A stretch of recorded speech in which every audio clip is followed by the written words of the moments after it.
Chapter 3. Continued. The head of security came down to meet the old man. What do you want, old man? I've come to see the Songmaster in the high room. Who are you? No answer. We don't let just anybody go see her. She's busy. She'd be glad if she saw me. I doubt it. You have no idea of what goes on here. Again, no answer. Did he smile? The head of security was too irritated to know or care. If the old man had been violent or obtrusive, they might have expelled him forcibly.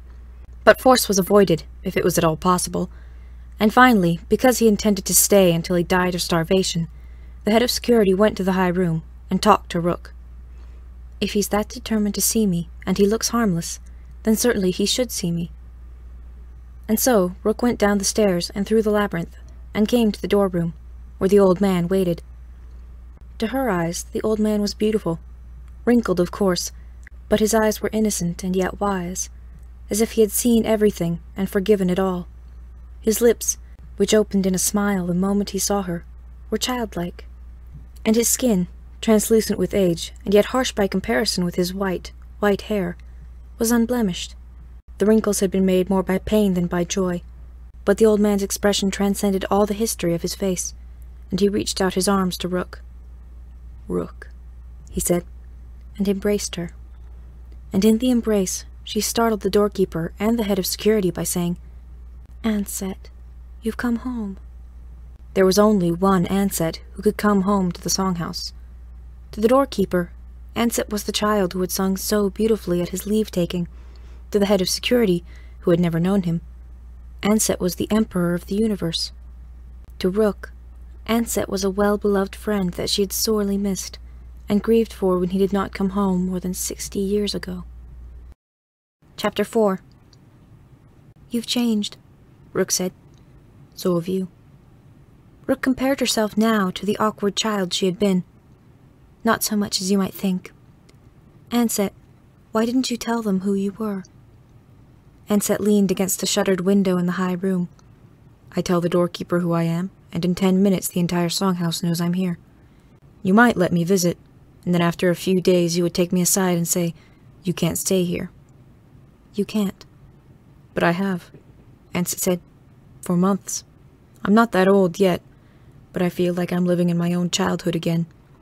The children are beautiful. When I was their age and size, I didn't know it." "Neither did I." "And neither do they. They throw bread at each other when the cook isn't looking, you know. Terrible breach of control." "Control can't be absolute in children. Or most children, anyway." "Rook, I've been away so long. Let me stay." She shook her head. "I can't." "Why not? I can do what I've been doing. Have I caused any harm? Just think of me as another blind. It's what I am, you know.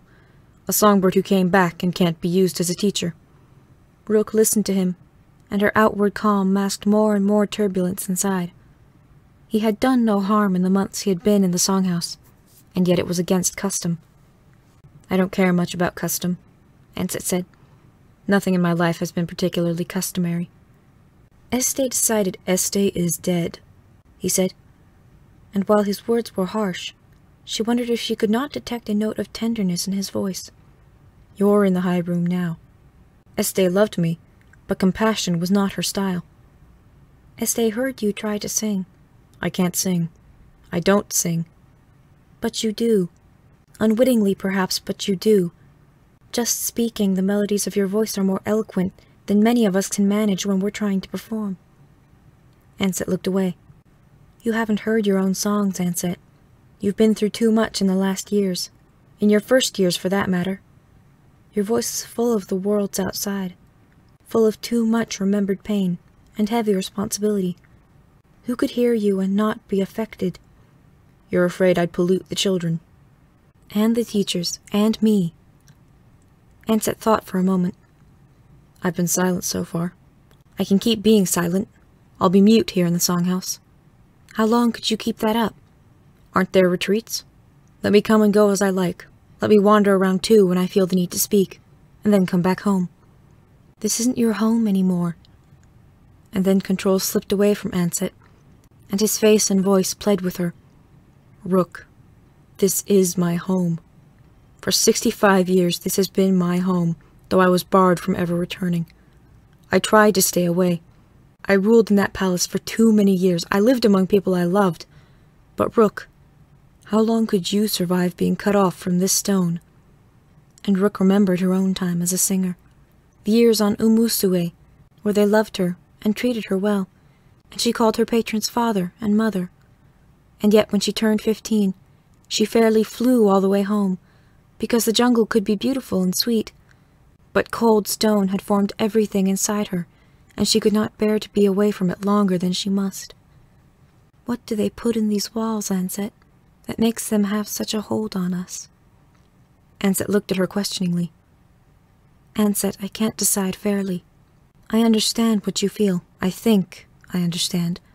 But the Songmaster in the high room can't act for pity. Pity, he said, his control again in force. I have to act for the good of the Songhouse, and your presence here would introduce too many things that we couldn't control. The consequences might be felt for centuries. Pity, Ansett said again. I misunderstood. I thought I was asking you to act for love. It was Rook's turn to be silent, watching him. Love. That's right, she thought. That's what we exist for here. Love and peace and beauty. That's what the Songhouse is for. And one of our best children, one of the finest, no, the finest songbird the house has ever produced, asks for love, and out of fear I can't give it to him. It did not feel right to Rook. Making Ansett leave did not sound right in her mind, no matter what logic might demand. And Rook was not Este. She was not governed by logic and good sense. If it were right for the decision in this case to be a sensible one, there would be a sensible Songmaster in the high room, she said to him. But I don't make my decisions that way. I don't feel good about letting you stay, but I feel much worse about making you go. Thank you, he said softly. Silence within these walls. No child is to hear your voice, not even a grunt. You serve here as a deaf, and when you can't bear the silence any more, you may leave and go where you like. Take what money you need. You could spend forever and not use up what the Songhouse was paid for your services when you went to Earth. And I can come back? As often as you still want to, provided you keep your silence here. And you'll forgive me if I forbid the blinds and deafs to tell any of the singers who you are. He cast aside control and smiled at her, and embraced her, and then sang to her. I will never hurt you. I will always help you. If you are hungry, I'll give you my food. If you are frightened, I am your friend. I love you now, and love does not end. The song broke Rook's heart, just for a moment, because it was terrible. The voice was not even as good as that of a child. It was the voice of an old man who had talked too much and sung not at all for too many years. It was not controlled. It was not shaped. The melody was not even perfectly true. What he has lost, she cried out inside herself. Is this all that's left? And yet the power was still there. The power that had not been given to Ansett by the Songhouse. It had been born in him, and magnified in him by his own suffering. And so when he sang the love song to her, it touched her deeply. She remembered her own weak voice, singing those words to him what seemed 1,000,000 years before, and yesterday. She remembered his loyalty to her when he had not needed to be loyal, and her last misgivings about letting him stay disappeared. You may talk to me, she said, to none of the others, but you cannot be a mute to me. I'll pollute your voice as surely as the others. She shook her head. Nothing that comes from you can do any harm to me. When I hear your voice, I'll remember Ansett's farewell. There's still quite a few of us who remember, you know. It keeps us humble because we know what a voice can do, and it will keep me clean. Thank you, he said again, and then left her, going down the stairs into the parts of the Songhouse where he had just promised that his voice would never be heard again. Chapter 5. After a few days' hiatus, the old man returned again to Rainbow Kitchen.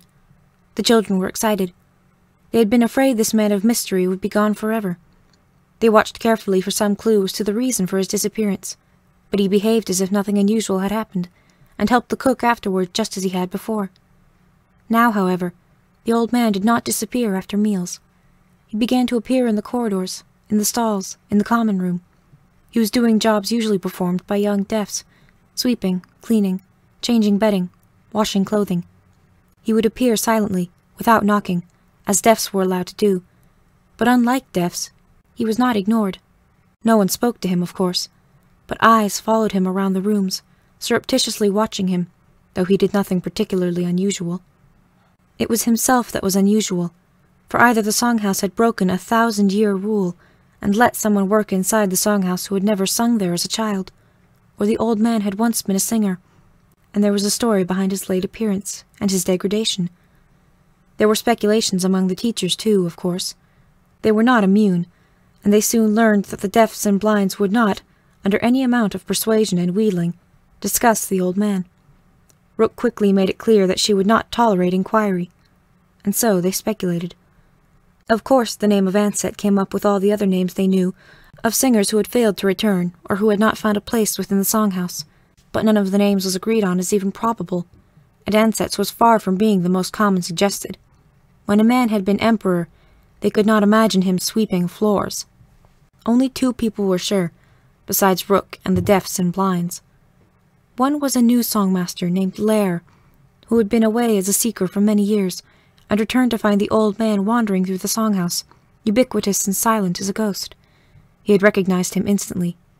Years could not conceal from Lair the features of a face he had memorized in childhood. He toyed with the idea of finding Ansett alone sometime, approaching him, and greeting him with the love and honor he felt toward the man. But then he thought better of the idea. If Ansett was silent and unknown in the songhouse, it was because of a good reason, and until Lair was given permission to violate that silence and anonymity, he would keep his peace. However, when he saw the old man, he could not help feeling a rush of childhood sweeping over him, and a sadness to see the greatest of all the singers brought so low. The other who recognized him had never heard him sing, had never seen his face before, and yet was as certain in her heart as Lair. Her name was Fima, and she had heard the legends of Ansett and fixed on them as her ideal. Not in a competitive sense. She had no thought of surpassing this long-gone songbird, but she longed to be able to touch people's hearts so irrevocably that she would be remembered as long and as happily as Ansett was remembered. She was very young to be longing for immortality, but she knew more of death than most children in the songhouse. She had seen her parents killed when she was not yet 2, and though she never spoke of it, the memory was clear to her. It did not give her nightmares. She handled the weight of memory with relative ease. But she did not forget, and often saw before her the moment of death, and knew that it was only chance that had saved her from the thieves. So she longed to live forever in legend, as Ansett did, and took pains to remember everything she ever heard about him. She had asked teachers who had known him years before about his mannerisms, his expressions. They had been little help, so she had imagined the rest. What would a man feel like, act like, look like, having done what Ansett had done? Why hadn't he returned to the songhouse? What would he desire in his heart? And gradually, seeing the old man in Rainbow Kitchen, and hearing all the speculation about him, she began to wonder if he might be Ansett.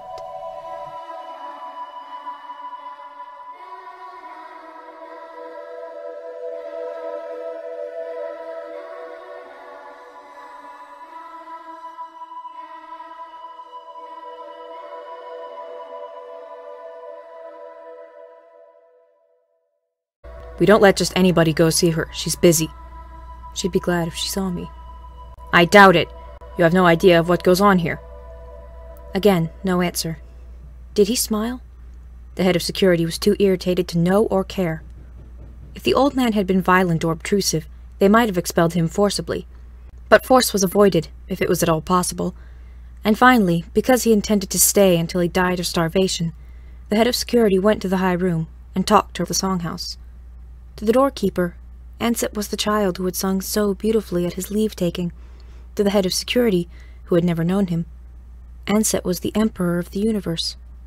To Rook, Ansett was a well-beloved friend that she had sorely missed, and grieved for when he did not come home more than 60 years ago. Chapter 4. "You've changed," Rook said. "So have you." Rook compared herself now to translucent with age, and yet harsh by comparison with his white hair, was unblemished. The wrinkles had been made more by pain than by joy, but the old man's expression transcended all the history of his face, and he reached out his arms to Rook. "Rook," he said, and embraced her. And in the embrace, she startled the doorkeeper and the head of security by saying, "Ansett, you've come home." There was only one Ansett who could come home to